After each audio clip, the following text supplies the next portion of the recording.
Selamat pagi, Sobat Stockbeat. Ada tadi malam yang udah nonton videoku, terima kasih ya soal teori gilaku itu loh. Itu sebenarnya bukan teori gila sih. Itu memang di belakang layar banyak sekali perusahaan-perusahaan IPO bodong yang seperti itu menjual perusahaan yang gak jelas. Perusahaan sebenarnya harusnya mati, hidup segan mati gak mau, tapi masih mau meraup keuntungan dengan cara menjual lembaran kertas gitu loh. Iya, menjual lembaran kertas, tidak salah lagi. Oke. Pagi ini aku ingin membuat video dari sesuatu yang aku tunda beberapa hari yang lalu tentang ya kita iseng-iseng aja lah buat analisa-analisa beberapa saham yang punya prospek gitu kira-kiranya. Dari beberapa request yang aku terima sih dan yang aku kumpulkan dari chat yang paling banyak itu pemenangnya adalah PGEO, terus satunya lagi SMDR. Ya enak, banyak yang nyangkut jadi SMDR ya. Kayaknya kemarin gara-gara pada hype itu. Ya, itulah bubble. Kalau kita bilang bubble. Ketika sesuatu udah naik terlalu tinggi dengan sentimen yang melebihi ruangnya dan mereka baru sadar bahwa ini sudah melampaui batas dan tidak sesuai harganya dengan apa yang mereka beli ya. Mereka udah mulai menjual, entah itu sebagai taking profit atau ya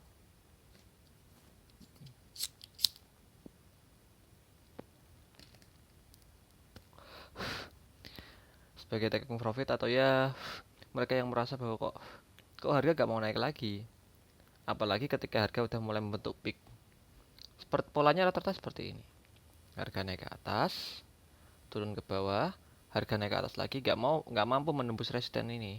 Lalu turun ke bawah malah menembus break support. Itu sebuah pertanda yang sangat vital sekali mengatakan bahwa apa? Ketika harga mau naik ke atas terus berbalik ke bawah lagi dan malah menembus support bawahnya, itu sudah mengatakan, harga udah mengatakan pada kalian bahwa udah nggak ada yang mampu atau mau untuk membeli di harga yang lebih tinggi lagi.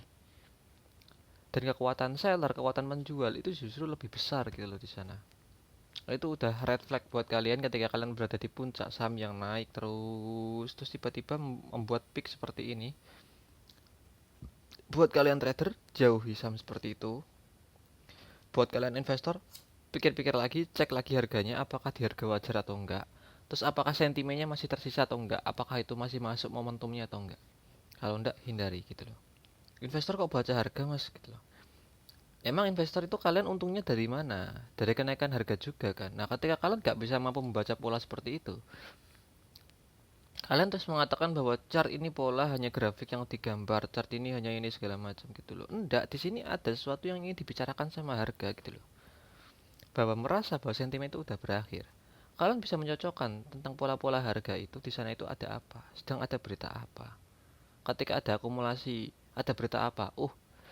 Ternyata di belakangnya itu ada pola akuisisi loh. Ada yang mau akuisisi loh. Gitu. Nah, kalau pola kayak gini, ini chart weekly ya. Kita baca chart weekly. Pola seperti ini pola menandakan bagus. Kenapa? Dia nggak mampu jebol support, malah jebol resisten di atas. Nah, ya kan, dijebol resistennya. Ini mengatakan bahwa kekuatan buyer, orang yang menginginkan barang ini, itu jauh lebih besar daripada seller. Gitu loh. Itu yang mau dikatakan harga. Bayangkan aja sebuah cabai merah dijual di harga 10.000 gitu loh. Nah, di harga 11.000 ada orang yang menjual 11 kilo cabai. Sedangkan di 9.000 di 11.000 ada orang yang menjual, bener. Terus di 9.000 ada orang yang ingin membeli. Di 9.000 ini ada orang yang mau membeli sekitar ya 8 cabai katakanlah. Nah, tapi tekanan pembeli secara instan, mereka membeli di 11.000 itu berbondong-bondong. Walaupun dikatakan bahwa di bid angka 9.000 ini lebih tipis daripada 11. Kalau sentimen mengatakan bahwa mereka lebih kuat, lebih condong untuk membeli, ya jebol juga gitu loh. Karena apa? Barang yang dibeli dengan jumlah terbatas secara bersamaan beramai-ramai. Mereka ada beberapa orang yang rela menawar di harga lebih mahal. Akhirnya harga naik ke 12.000. Nah, di 12.000 itu barangnya ada berapa? Berapa orang yang rela menjual barangnya itu di harga 12.000? Nanti kalau orang masih membutuhkan barang itu, ya jebol lagi 12.000. Nanti ada orang lagi yang menawarkan di harga 3.000, ya 13.000. 13.000 yang ditawarkan berapa bayar barangnya? Cuma ada 10. Nah, orang yang pengen lebih banyak lagi, jebol lagi resistennya gitu loh. Harga berbicara soal itu. Ya. Nah, chart atau candlestick ini cuma bungkus yang membungkus harga antara naik turun, naik turun, naik turun, naik turun, naik turun, naik turun gitu loh. Nah, kalau aku sih terus terang ya untuk membaca chart jangka panjang, aku lebih suka untuk membacanya di monthly.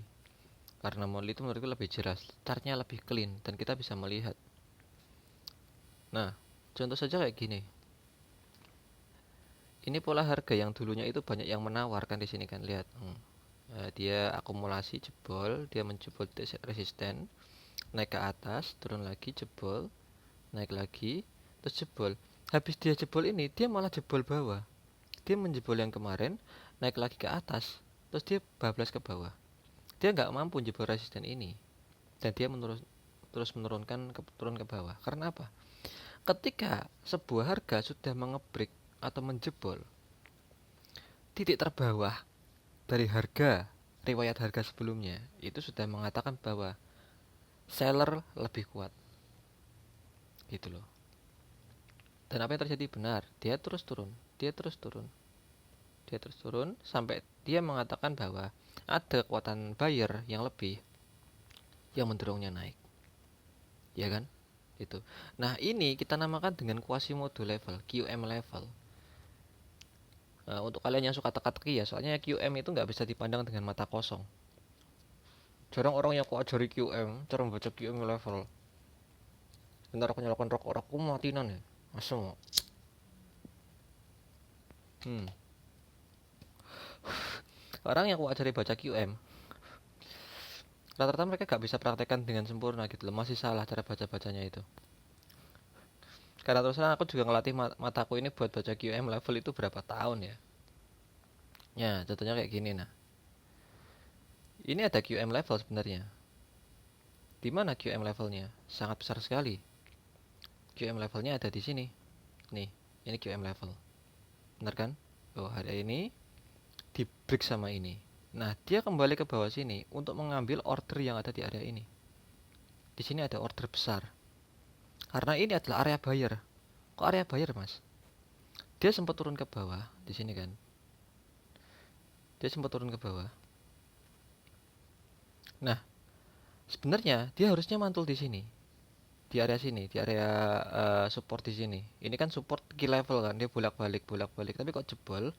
Karena apa? Dia mengambil stop loss kalian gitu loh. Stop loss itu adalah order sell gitu loh.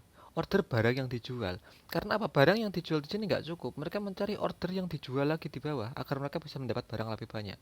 Ketika barang yang banyak itu dijual di bawah itu udah dikuras, udah diperas sama mereka, harga akan naik soalnya barang yang beredar di pasaran udah mulai sedikit. Gitu sistemnya QN, Quasimodo level atau QM. Nah, dari requestan para warga Stockbit ini banyak yang minta dianalisakan PGEO setara teknikal atau fundamental. Coba kita cek PGEO. BTW dari kemarin ya, aku analisa itu sebenarnya nggak salahnya, melesetnya cuma dikit sekali sebenarnya ya. Banyak yang bilang, "Enggak Mas, enggak, analisamu itu akurat sekali. Jangan bilang kayak gitu Mas, merendah, terlalu merendah kok itu." Biarlah para hater mereka. Enggak kayak gitu. Aku cuma mau mengatakan pada mereka aja. Memang siapa sih yang bisa analisa 100% akurat? Kayak kemarin aku bilang masalah brand. Gitu loh. Kita nggak tahu Pak, momentum itu harga mau ngarah kemana. Makanya Jesse Livermore pun, Jesse Livermore, dia bilang, market's never wrong gitu loh. That's wrong is your thinking and your eyes gitu loh. Yang bohong justru malah pemikiranmu dan matamu. Market itu nggak pernah bohong. Jadi kayak gini, satu hari kan. Nah, kemarin aku bilang bahwa Barito, ulangi lagi ya, brand Barito Renewables Energy itu akan susah untuk mencapai 5.000. Bukan berarti nggak mungkin, dengan syarat kapitalisasi market yang 450 waktu itu menjadi 700. Pertanyaannya, berapa banyak sih orang yang punya duit 200 triliun Kalaupun orang punya 1 triliun ya, punya 1 triliun masing-masing orang, berarti butuh 100 orang yang punya uang 1 triliun menaruh uang di sini, Pak. Dan itu sangat susah sekali untuk mengumpulkan itu. Paham maksudnya kan? Paham maksudnya kan? Nah, dengan kata lain di sini tuh ada apa gitu loh. Ada apa? Ada momentum apa? Ya jelas, karena sekarang ini lagi momentum energi terbarukan. Sekarang momentumnya energi terbarukan. Energi apa ya? Alternatif ya, energi alternatif. Makanya jangan heran ketika suatu masuk ke momentum, harga segila apapun akan diborong. Loh kalau begitu kenapa Mas? Mas agak prediksi aja harganya tembus 5.000 atau 10.000. Satu, aku lebih suka cari aman. Gitu loh. Aku orangnya konservatif. Bisa jadi agresif tapi aku konservatif. Aku jadi konservatif ketika harga udah naik terlalu tinggi. Gitu loh. Karena aku akan menjadi orang yang pertama kali takut ketika harga udah mulai naik. Tapi aku orang yang agresif ketika market anjlok. Aku adalah orang pertama yang jadi orang yang paling serakah, paling rakus ketika melihat market berguguran. Karena apa? Ini barang murah berjatuhan. Itu yang aku maksud. Makanya ketika harga udah naik jauh seperti ini, market cap udah terlalu tinggi, aku adalah orang yang sangat konservatif. Aku akan mencari take profit setipis mungkin, sehal yang possible atau terjangkau. Gitu loh. Takutnya apa? Takutnya nanti tragedi seperti Trump terjadi lagi. Gitu loh. Nah, tapi sebenarnya bener toh aku bilangnya. Area ini breakout. Kemarin di satu ya kita analisanya pakai daily. Ya ini daily ting bening nggak salah. Nah, kemarin kan di sini kan. Ini kan habis breakout ini aku bilang ini ada QM level. Mungkin harganya akan gini gini gini gini blast ke atas. Bener kan polanya gitu kan? Nggak salah kan? Nah, stop loss di sini take profit di 4.800. Take profit toh kalian. Kalian profit loh, nggak loss loh kalian loh. Beda cerita kalau kalian loss, kalau kalian kayak gini langsung gini polanya. Nah, itu kalian salahkan, kalian maki-maki aku silakan. Tapi aku bener cuma salah take profit gitu loh. Lah kalau kayak gitu coba tarik aja sendiri take profitnya. Gitu, nggak usah minta dianalisakan. Trading itu masalah probabilitas gitu loh. Kalian harus tahu risk and reward ratio. Ketika kalian risk and reward ratio itu 1:2. Jadi kalau kalian loss itu kehilangan 1. Tapi kalau kalian profit kalian dapat 2. Maka jika dari trading kalian itu dari 100 trading, kalian yang benar itu sekitar 60 dan yang loss 40 gitu loh. Maka 60 ini kalian dapat itu kalau menang kalian dapat 2. Sedangkan kalau loss kalian cuma kehilangan 1. Berarti 60 kali 2 itu 180 dikurangi 40. Loh, kalian masih profit harusnya itu 80-an. Itu namanya risk and reward ratio. Nah, kalau kalian satu-satu, setidaknya kalian masih menang 20. Loh, bagus kan? Tapi nggak lebih bagus kalau kalian 1:2 gitu loh maksudku. Jadi rata-rata kalau aku analisakan orang, itu pasti risk and reward ratio ku besar sekali. Dan aku termasuk orang yang nggak pernah kalah. Karena apa? Risk and reward ratio ku itu sangat jauh. Aku orang yang menunggangi tren. Orang yang pertama kali masuk ketika tren udah mulai terbentuk. Jadi bisa jadi risk and reward ratio aku itu 1:10. Apalagi pas zamannya Bang Jago dulu itu risk and reward ratio paling gila yang pernah aku buat karena itu 1:100. Jadi kalau aku salah aku kehilangan 1, kalau aku berhasil aku dapat 100. Berarti dengan kata lain untuk menghilangkan seluruh profitku ini aku harus loss 100 kali. Sedangkan kalian enggak. Kalian itu untung 5%. Gitu loh, untung 3%, tapi stop loss kalian jauh di bawah sini. Sekali kena stop loss minus 35%. Dengan kata lain, seluruh profit kalian yang terkumpul 5 kali berhasil, 5 kali mendulang profit gara-gara 5 atau 2%. Kalau 2% lebih parah lagi. Kalau rata-rata profit kalian itu 2%, kalian sekali rugi 35%. Ya amblas modal kalian.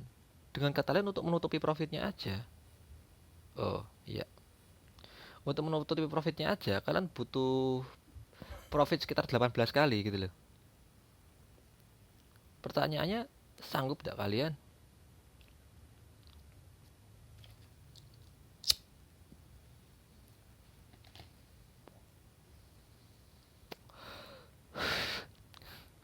Gitu loh. Oke, itu profit risk and reward ratio yang perlu diketahui oleh para trader ya. Kalau kalian trader. Jadi kalau bisa, kalau emang udah target stop loss kan saja. Cut loss. Gitu loh. Daripada makin dalam kalau nggak sesuai plan kalian. mengikhlaskan sesuatu yang emang udah nggak layak untuk dipegang, dijual dengan harga lebih murah agar modal bisa diputar kembali. Itu lebih penting daripada kalian menahan barang busuk yang nanti malah nggak bisa diuangkan gitu loh. Oke, brand. Secara valuasi kalau menurutku brandnya, menurutku di mataku udah tidak menarik. Entah dia nanti mau naik 100%, 1000%, 2000%, 23 triliun persen, atau 3 kuadriliun persen, 6 heksaliun persen, aku bodo amat. Aku nggak tertarik sama brand. Karena apa? Satu, market cap-nya udah terlalu besar. Market cap yang besar butuh dorongan uang yang lebih besar lagi untuk naik ke atas. Kalaupun bisa, dia naik 100% jadi 10.000, dengan kata lain dia butuh market cap. Sekarang kan 600 kan? Sekarang kan market cap-nya 660. Berarti dia butuh dorongan 660 gitu loh. Ini tangkap ya. Berarti dia butuh dorongan uang masuk baru 660 triliun untuk dorong dia ke 10.000. Dengan kata lain nanti total market cap-nya itu 1.200 triliun. Dia harus nyaingi BCA. Pertanyaannya itu mungkinkah? Iya mungkin, tapi kemungkinannya kecil. Kalau kemungkinan kecil aku ndak ambil. Gitu loh. Ini masalah probabilitas. Kemungkinan untuk tercapainya kapan? Bisa nggak? Mungkin nggak? Kecil nggak? Besar nggak? Gitu loh. Ini bukan tentang berapa banyak profitmu. Bukan berapa banyak kau benar atau salah, tapi seberapa banyak yang bisa kau dapat ketika benar atau seberapa banyak kau kehilangan ketika salah. Gitu loh. Apalagi secara valuasi, Pak. Brand ini cara ngasilin dia profit, Pak. Net profit marginnya itu kecil sekali. Apa maksudnya net profit margin, Mas? Net profit margin itu bagaimana dia mengefisiensikan pendapatan dia, yaitu laba bersih dari laba kotornya. Jadi bagaimana dia mengefisienkan laba kotor itu sehingga bisa menghasilkan laba bersih lebih banyak. Itu rasionya disebut net profit margin. Gitu loh. Lah nanti kira-kira menurut Masnya brandnya mau kemana arahnya, Mas? Kalau dari pola sebelumnya sih, dari pola ini, gitu loh. Kalau dilihat dari pola ini aja, kayak gini bentuknya kan. Nah, kalau aku mengabaikan faktor market cap, dia nanti akan kayak gini loh. Naik ke atas dikit, terus turun-turun ke bawah sini, baru blast ke atas lagi. Kalau aku mengabaikan nano loh, aku mengabaikan namanya market cap. Arahnya selanjutnya mana, Mas? Arah selanjutnya dia mungkin bakal ke 6.200. Tapi sebelum ke 6.200 dia bakal turun dulu. Cukup dalam ke 4 ribuan. Jadi kalaupun aku pengen trading iseng-iseng, aku kan antri di area 4.400 di area sinilah. Kenapa? Ini area akumulasi. Ini area bagus.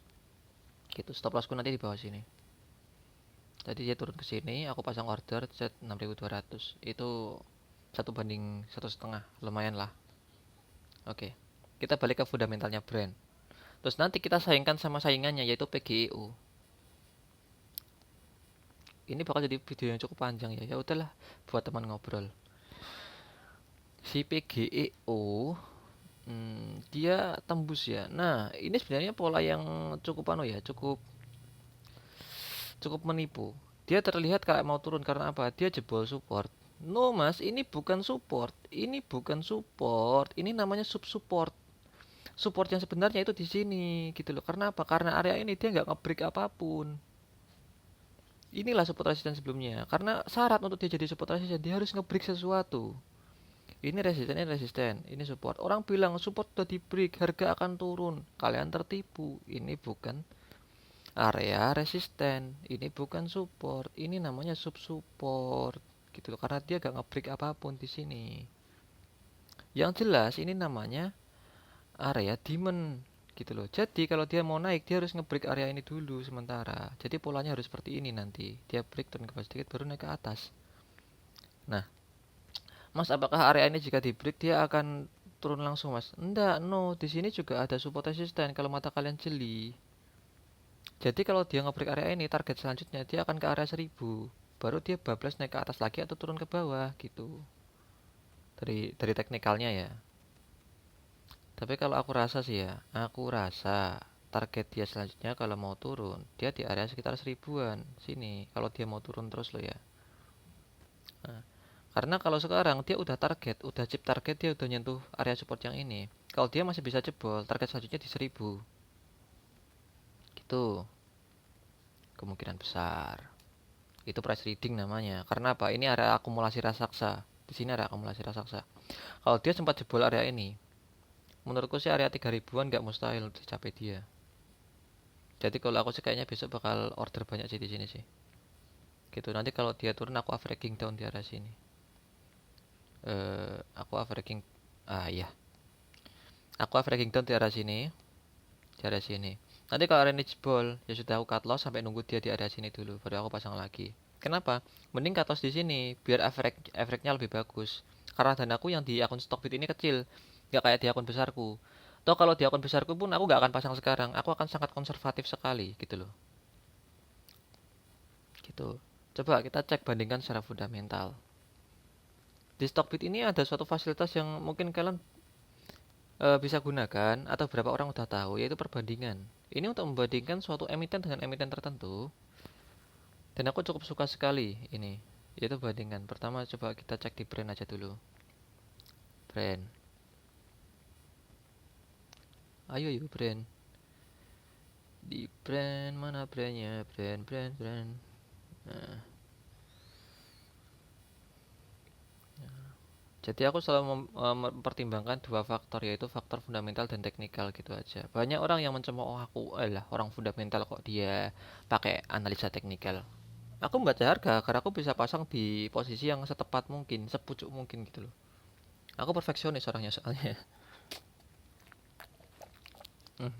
Soalnya aku belajar dari kasusku di Jago, di mana aku terlalu dini, terlalu awal untuk keluar. Harusnya aku bisa dapat profit 17.000 lebih loh.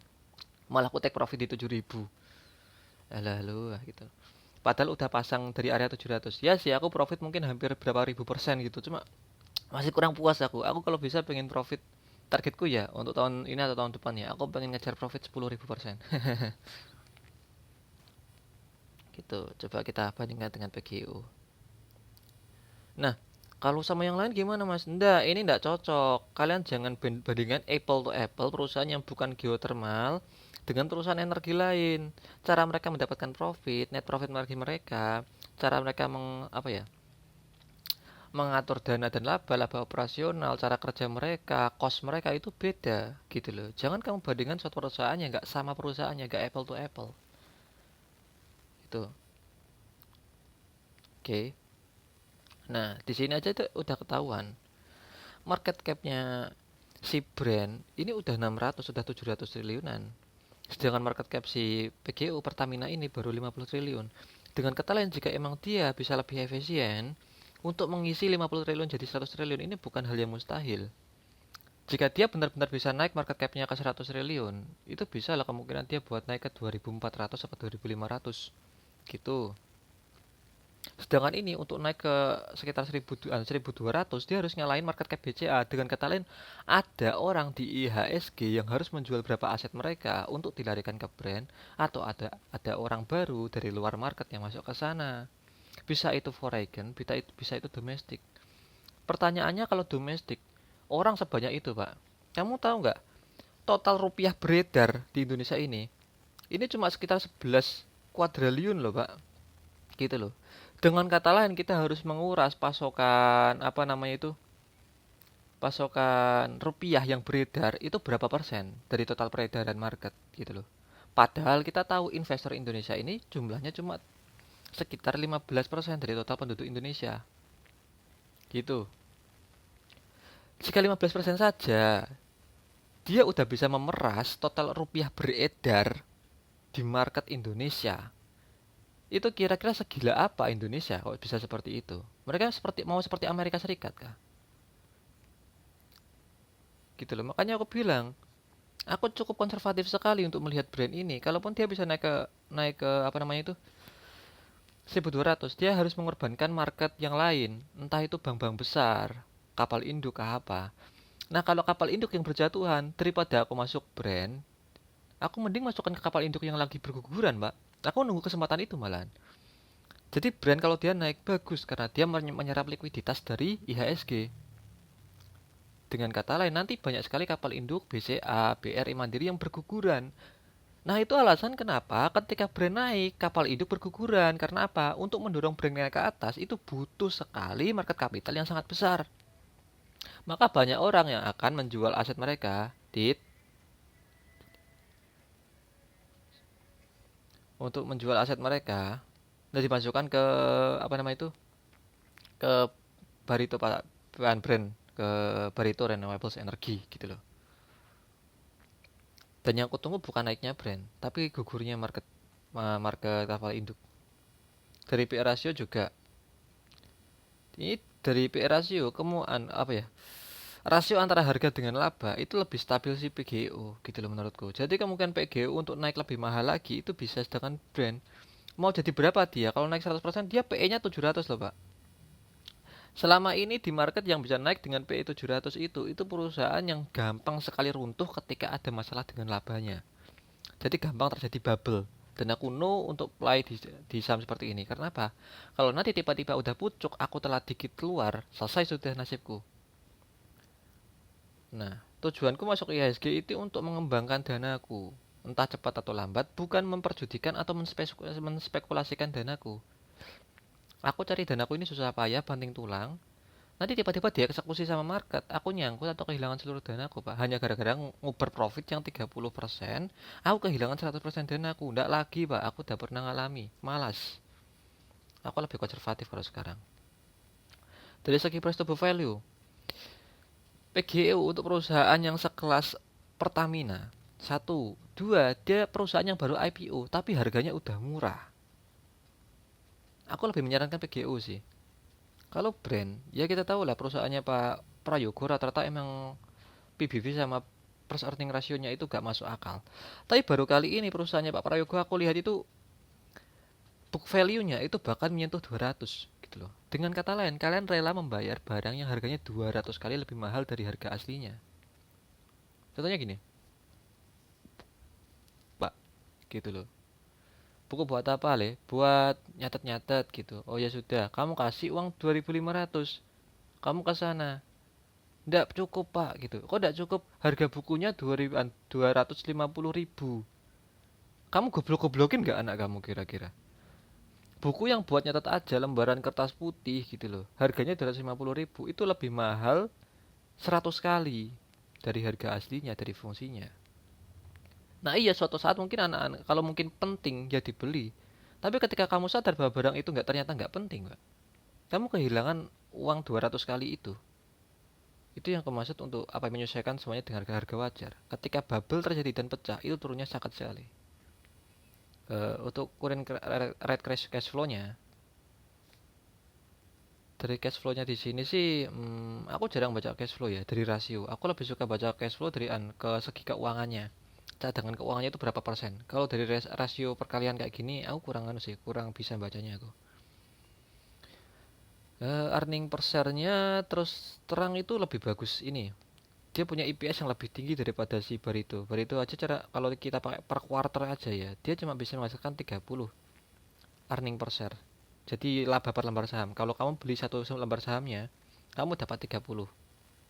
Sedangkan kalau apa namanya Pertamina, kamu dapat laba bagian laba 255.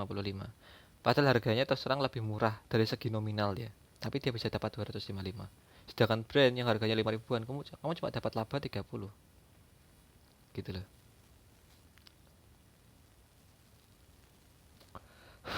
Kalau kamu bayangkan kayak gini, kamu dapat kos-kosan. Kamu beli kos-kosan ya. Kos-kosan itu seharga 100 juta rupiah. Tapi kamu dapat per bulannya itu sekitar berapa ya? 2.500.000 dari uang kos-kosan itu, Pak. Kamu beli kos-kosan, kamu sewakan. Kos-kosan itu kamu beli semua, total total harganya itu sekitar 1 juta 120 juta gitu loh. Nah, dari 120 juta itu per bulan kamu bisa menerima dana segar sekitar segini, Pak. Gitu loh, sekitar ya 25 jutaan lah. Gitu, 25 jutaan. Atau kamu membeli kos-kosan dengan harga 500 juta, tapi per bulannya kamu cuma bisa mendapatkan hasil sekitar 3 jutaan, Pak. Sebanding nggak dengan yang kamu beli. Gitu loh. Dengan kata lain, untuk balik modal aja kamu butuh berapa tahun? Gitu maksudku. Current book value per sale. Nah, ini harga wajar secara nominal. Harga wajarnya brand itu di harga Rp24. Ya namanya perusahaannya para Prayogo, Pak, perusahaan alien. Ya alien, tapi kalau kamu ngikuti alien diculik hilang kamu. Nah, ini di harga wajarnya masih lumrah. Jadi kalau dia jatuh pun ke harga wajar. Kalau kita salah sedikit, itu mungkin ke 600 gitu loh. Dan kalau kita pasang di sekarang Pak mungkin cuma minus 50%. Kalau kita averaging lagi dikit-dikit nanti bisa naik dikit aja udah ngurangi average loh Pak. Jadi enak menurutku sih. Gitu. Coba. Ya ini yang paling penting. Dari net profit marginnya, dari laba kotor, PGO ini bisa menghasilkan 40% laba bersih dari total laba kotor. Sedangkan emitennya Pak Prayoga, Pak isi brand ini dari total laba kotornya dia cuma mampu menghasilkan 90%, 19% laba bersih. Gitu loh. Jadi bayangkan, Bapak punya perusahaan yang jika dia menghasilkan laba, itu laba bersihnya 40%. Atau punya laba bersihnya cuma 19%. Lebih suka mana coba? Kalau aku sih lebih suka yang ini karena laba bersih itu laba yang kita nikmati.